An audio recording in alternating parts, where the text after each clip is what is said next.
दोस्तों, उम्मीद करता हूँ आप सब खैरियत से होंगे। आज की जो हमारी वीडियो का टॉपिक है वो है diabetes mellitus.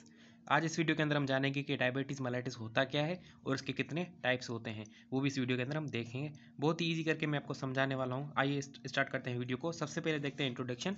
Diabetes mellitus is perhaps the best non endocrine disorder is caused by deficiency of insulin. ठीक है, जो डायबिटीज़ मेलाइटिस है ये एक जो है एंडोक्राइन डिसऑर्डर है। ये होता क्यों है? ये डिफिशिएंसी किसकी होने की वजह से, इंसुलिन की डिफिशिएंसी होने की वजह से ये काज होती है डायबिटीज़ मेलाइटिस। और loss of response to the insulin in targeted tissue, और या लॉस हो जाना इंसुलिन का टारगेटेड टिश्यू के ऊपर। ठीक है, उसको हम बोलते हैं, बहुत ही सिंपल करके मैंने आपको समझाई है डायबिटीज़ मेलाइटिस की डेफिनेशन। ठीक है, अब हम बात करते हैं इसके रिजल्ट्स की। अगर ये नाम के डेफिशिएंसी हो जाती है या डिसऑर्डर हो जाता है तो होता क्या है? Result is way high blood glucose, so the diabetes kidney excrete the glucose which explain the presence of sugar in the urine। ठीक, इसके रिजल्ट में क्या होता है कि जो हाई ब्लड ग्लूकोज हो जाता है उस वजह से जो है डायबिटीज़ किडनी हो जाती है। मतलब किडनी जो है वो बहुत ज़्यादा ग्लूकोज जो है एक्सक्रीट आउट करती है। ठीक है, और जो वो किडनी जो एक्सक्रीट आउट करती है किसके थ्रू एक्सक्रीट करती है? यूरिन के थ्रू। तो यूरिन के अंदर भी जो है बहुत सारा ग्लूकोज निकल जाता है। Is one test for the diabetes, और ये एक किस्म का टेस्ट होता है कि हमें डायबिटीज़ हो चुकी है। अगर हमारे यूरिन के अंदर शुगर प्रेजेंट है, मतलब हमें कोई किडनी का मसला है या हमें डायबिटीज़ हो चुकी है। As more glucose concentrated in the urine more water is excreted with in the resulting excessive volume of the urine.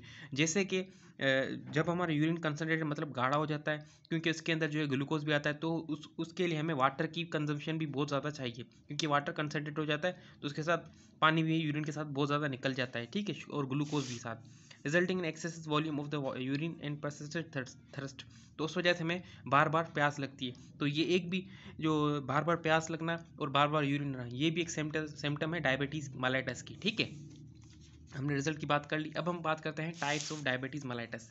There are actively two major form of diabetes with very different causes. ठीक है, basically दो active major cause है diabetes type है diabetes mellitus की। सबसे पहले है diabetes mellitus type 1, फिर है डायबिटीज़ मेलाइटिस टाइप 2। ठीक है, आगे देखते हैं क्या है। अब इनके टाइप को हम थोड़ा थोड़ा पढ़ लेते हैं। Type 1 diabetes mellitus. दोस्तों, अगर आपको यहाँ तक मेरी वीडियो अच्छी लग रही है तो मेरे चैनल को आप सब्सक्राइब करें, जितना ज़्यादा हो सके अपने फ्रेंड्स के साथ शेयर करें। मैं इसी तरह अच्छी अच्छी वीडियो लाता रहता हूँ, तो आप सबसे रिक्वेस्ट चैनल को सब्सक्राइब लाजमी करें। और मैंने और भी बहुत सारे अच्छे अच्छे MCQs के रिलेटेड और बहुत सारे टॉपिक के ऊपर वीडियो बनाई हुई है। अगर आपने अब तक वो नहीं देखी तो काइंडली वो भी देखें, और वीडियो को लाइक करें, कमेंट करें। कमेंट लाजमी करें, कमेंट करेंगे तो मुझे पता चल सकेगा आप मेरी वीडियो पसंद कर रहे हैं या नहीं कर रहे। ठीक है, अब बात करते हैं टाइप 1 डायबिटीज़ मेलाइटिस की। इंसुलिन डिपेंडेंट डायबिटीज़, ये जो टाइप 1 होती है क्या होती है? इंसुलिन डिपेंडेंट होती है। ठीक है, ये MCQs में क्वेश्चन पूछा जाता है एग्जाम के अंदर। ठीक है, इंटरव्यू में भी पूछा जा सकता है, ये बेसिक क्वेश्चन है।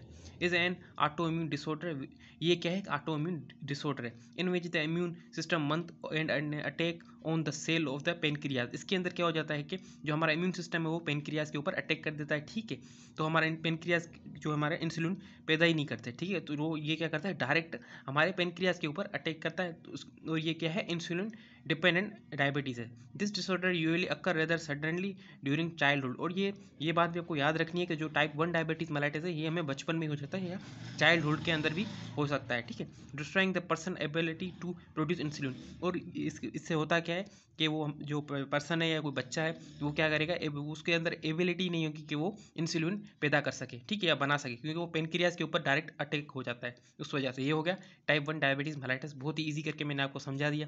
अब बात करते हैं थोड़ी इसकी ट्रीटमेंट की। Treatment consists of the insulin injection which are usually taken several times daily until recently insulin from।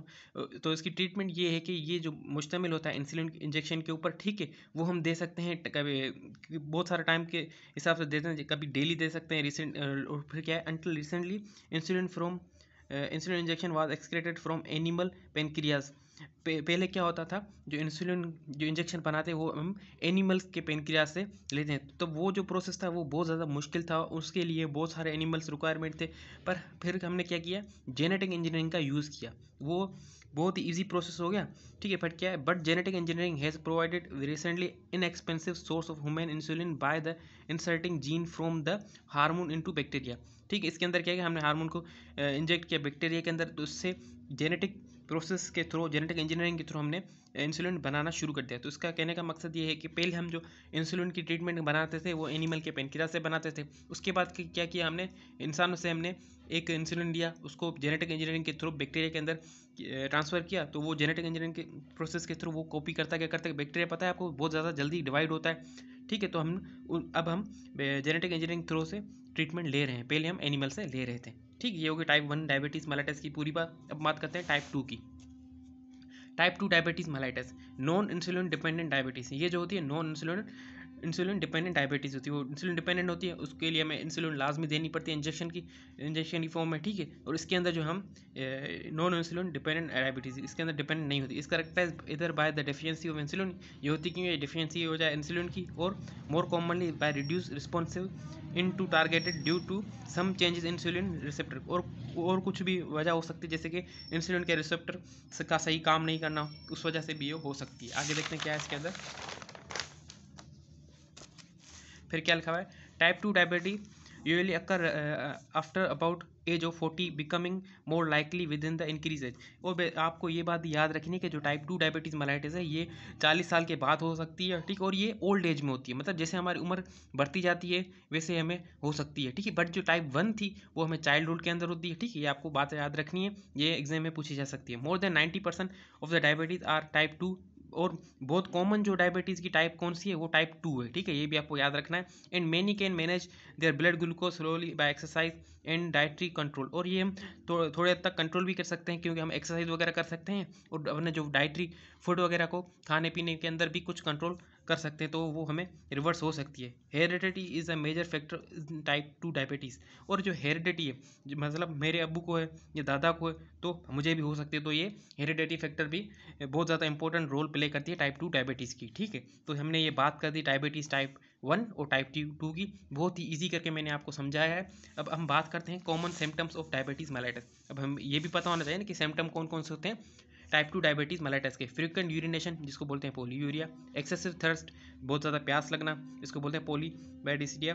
फिर क्या, एक्सेसिव हंगर, ठीक है। फिर क्या, अनएक्सप्लेन्ड वेट लॉस, और बहुत ज़्यादा अचानक वेट कम हो जाना। फटीग, थकावट होना। ब्लड वर्जन, ठीक है, धुंधलापन आना आंखों के आगे। स्लो हीलिंग वाउंड्स, और जो कभी जख्म वगैरह हो या चोट लग जाए उनको जो जख्म हील होने में भी बहुत ज़्यादा टाइम लगता है, ठीक है। तो ये कुछ हमने सिम्टम्स पढ़े डायबिटीज़ मेलाइटिस के। आगे देखते हैं क्या हमारे पास, कॉम्प्लिकेशन ऑफ डायबिटीज़। इसके अंदर क्या है, if not manage well diabetes can lead to various complication. इसके अंदर बहुत सारी कॉम्प्लिकेशंस होती हैं, जैसे कि हार्ट डिजीज़ एंड स्ट्रोक, दिल की बीमारियाँ, स्ट्रोक वगैरह, किडनी फेल्यूर, ठीक है। और नर्व डैमेज हो सकती है, आई डैमेज हो सकती है, फुट डैमेज हो सकते हैं, और स्किन कंडीशन भी एंड इन्फेक्शन भी हो सकते हैं, ठीक है। तो ये सारी कॉम्प्लिकेशन होती है डायबिटीज़ मेलाइटिस के पेशेंट के अंदर, ठीक है। आप वीडियो पॉज करके देख सकते हैं।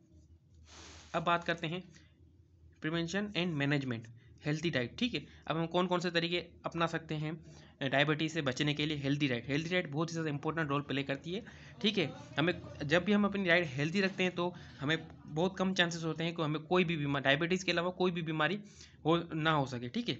अब क्या है, balance and nutrition food, controlling carbohydrate intake. इससे हम क्या करते हैं, बैलेंस करते हैं न्यूट्रिएंट फूड को, और कंट्रोलिंग करते हैं जितना कम हो सके कार्बोहाइड्रेट इंटेक करें, ठीक है।